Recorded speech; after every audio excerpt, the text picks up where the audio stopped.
ધ્રાંગધ્રા શહેરની રજવાડી હોટલના મેનેજર આબિદ માલપરા વિરુદ્ધ મહિલાએ ફરિયાદ નોંધાવી છે. મહિલાની અંગત તસવીરો પાડી બ્લેકમેલ કરી રૂપિયા પડાવી અવારનવાર ધમકી આપ્યાનો ઉલ્લેખ કરાયો છે.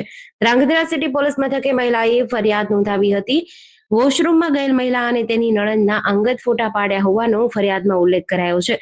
આરોપી આબિદે ભોગ બનનાર મહિલા તથા તેની નણંદના બીભત્સ ફોટોગ્રાફ બનાવી મહિલાને કહ્યું કે તું મને ગમે છે અને આમ કહીને ફોટા વાયરલ કરવાની ધમકી આપી હતી. આઈએમઓ એપ્લિકેશનના માધ્યમથી મહિલા સાથે વાતચીત કરી બ્લેકમેલ કરી રૂપિયા 2 લાખ જેટલી રકમ પડાવી હતી.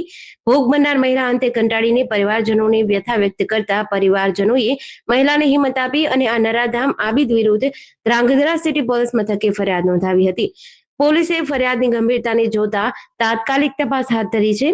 આ આબિદ દ્વારા આવા કેટલા કારસ્તાન કર્યા છે અને કેટલી પંથકમાં મહિલાઓને આવી રીતે પોતાનો શિકાર બનાવ્યો છે તે દિશામાં પણ પોલીસે તપાસ શરૂ કરી છે.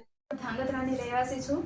ધ્રાંગધ્રામાં આવેલી રજવાડી હોટલમાં મહિલાને માન અને તેની સન્માનને લાંછન લાગે એવા કાર્ય કરવામાં આવે છે. ત્યાં આવેલી રજવાડી હોટલમાં શૌચાલયની અંદર અશ્લીલ ફોટા પાડે છે. ત્યાંના લોકો ત્યાં બ્લેકમેલ કરે છે કે અમે તમારા ફોટા વાયરલ કરી નાખશી. જો તમે અમારા ધર્મ પરિવર્તન કરી તમે અમારા ધર્મમાં આવશો નહીં તો અમે તમારા ફોટા વાયરલ કરી નાખશી. અને મને એવી ધમકી આપે છે કે જો તું તારા હસબન્ડને તો છૂટાછેડા નહીં આપે તો હું તારા હસબન્ડને છે ને હું મારી નાખશી અને છે ને તારા છોકરાને પણ અમારા તરફથી ખેંચી દેશી. એવી રીતે કરીને મને ધમકી આપે છે. પ્લસ કે એને મારી પાસે ઘણા બધા ટાઈમથી છેલ્લા 5 થી 6 મહિનાથી 2 થી 2.5 લાખ રૂપિયા કટકે છે બ્લેકમેલ કરીને છે ને મને પડાવ્યા છે. એમને મને એવું કીધું કે થોડા ટાઈમ પહેલાં તો ખજૂર અને ચોકલેટ ને એ બધું ખવડાવ્યું. પછી કઈ વસ્તુ મને યાદ આવી નહીં.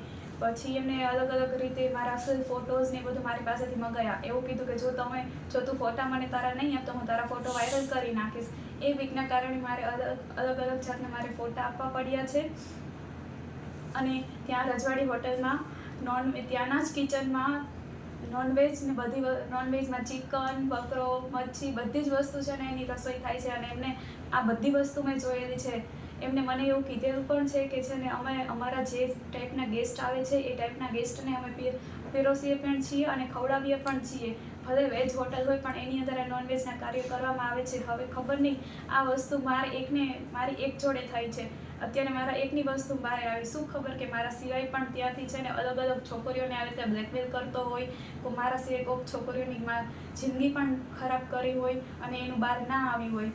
આના સિવાય ત્યાં હોટલનો જે માલિક છે એ હોટલના માલિક પણ અલગ અલગ છોકરી જોડે અશ્લીલ હરકતો કરે છે. એના મેં મારી નજરે વિડીયો પણ જોયેલા છે અને ફોટા પણ જોયેલા છે.